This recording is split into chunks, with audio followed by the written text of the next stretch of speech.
Alec, what was your take on the current schools RAAC situation? Yeah, interesting question. I mean, it's obviously a very politically charged situation at the moment. It's all over the news. I mean, I guess the question is, why has it only just come out on the news a few days ago? The Department for Education wrote a detailed guidance document in December last year and sent that out to all schools, public schools and colleges, right at the beginning of the year. So they've had this for months and months, and it does look like, from what they're saying, a chunk of those, no one seems to be able to give an answer of how many have had some stage 1 to 2 inspections carried out to ascertain whether they have the RAAC in situ within their buildings. But obviously, I think a lot of people have left it till last minute, and I think certainly some questions need to be answered as to why the general public and parent stakeholders were only made aware of it like on the news last week and not much earlier in the year, considering that schools knew about this. Because we've been writing blogs on this, news items have been on our website since the beginning of the year, trying to make people aware of this. Yeah. So absolutely, not only that, but we've actually been offering this service to our existing and new clients for months. So those clients, some private schools, colleges, and other education facilities, and even some non-education, so some commercial-based,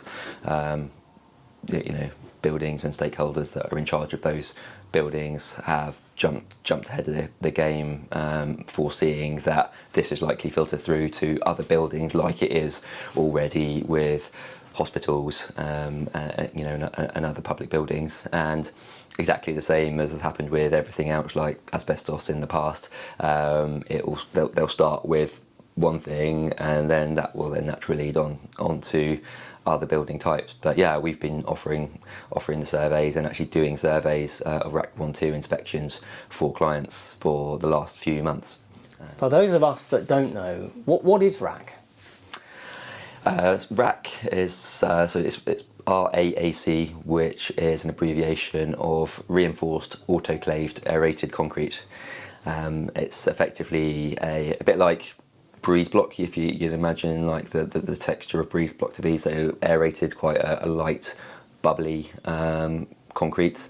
It was used to form into structural planks, which were then used in flat roofs, pitched roofs as well, within the steel frameworks of pitched roofs, floors, walls, and the eaves of properties. So it could have been used in any commercial property, but I've spoken to people recently, engineers, that have identified it in residential properties as well. So it is kind of potentially a very widespread issue. And the reason it's an issue is because in comparison to conventional dense concrete, it's been used for a similar reason. You would have dense concrete slabs as a structural roof, laid over a steel framework or whatever the support system is for that. But dense concrete has metal rebars through as strengthening, but a key thing with that is it has a much higher tensile strength and compressive strength than RAAC, and also it's waterproof, so you don't get any water ingress if you have a leak on a roof, and water gets into contact with the concrete, then it's not really an issue, because that water can't get into the concrete to the metal rebars and corrode the rebars.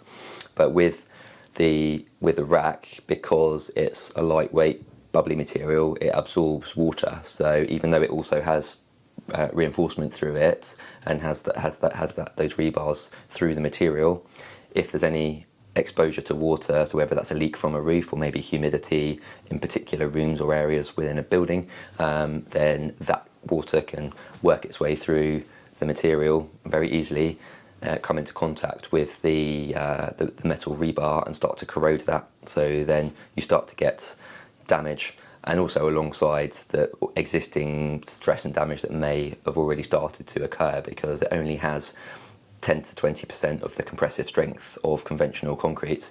So you already you get sort of some flex and spalling and damage to that material, irrespective of the water ingress and then the corrosion to the rebars. So what they've realised, well, I think it's that they've known it for quite a while, I think, but the reason that guidance document got written in December is because they you know, whenever it was, they've realised it was an issue, and determines that probably RAAC only has an average around a 30-year safe lifespan. Right. So it's been installed potentially since as early as the 30s, so there's potentially a lot of the material out there that's way past that 30-year lifespan that could have been getting damage to it, and is the reason why there's now been 3 roof collapses in schools. Thankfully at night, though, no one was hurt, but who knows, like what could happen on the next one. So whether it's a school or any other building, commercial building or whatever building it is. So we've heard on the news that actually, you know, a challenge for some of these inspections is the fact that asbestos could be present. How can Artisan help with that?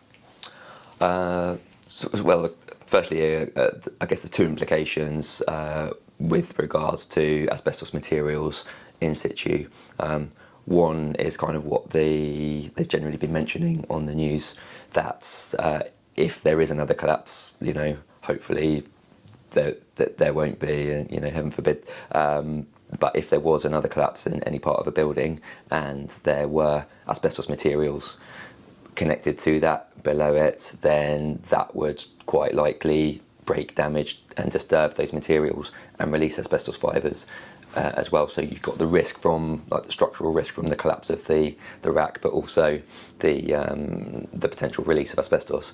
The other issue is accessing the RAAC as part of the inspection, and there could be asbestos in the way. So where we can particularly help there is we are specialists in asbestos inspection and managing remedial works, so we can use that knowledge to overcome that issue and access all of the building fabric without asbestos being a problem. So if you're a head teacher, general manager, caretaker, a custodian of a school, and I think we've established it's not just educational buildings as such, but what should they really be doing, and should they be making contact with Artisan? I mean, we can absolutely help, of course. So I mean, the first thing to do, obviously, they will be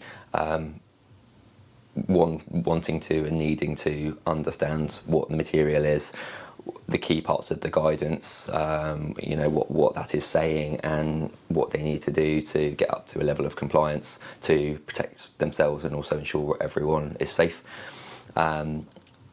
Also, they will most likely be getting questions and concerns from staff, parents and other stakeholders, so we can help to you know, discuss with them and help them to understand everything they need to put a plan in place to, as the first stage, any relevant buildings. The first stage would be to conduct a stage 1 to 2 inspection, which is to review all of the existing documents, construction documents, plans, OEM manuals, etc., to sort of gain any insight into whether RAAC could be in situ within any of the buildings, and then also actually carry out a physical survey and inspection to positively identify any RAAC in the building, or eliminate it, and then, you know, they can then breathe a sigh of relief and safely forget all about it. But they'll have a report to say we've inspected it and there's nothing there.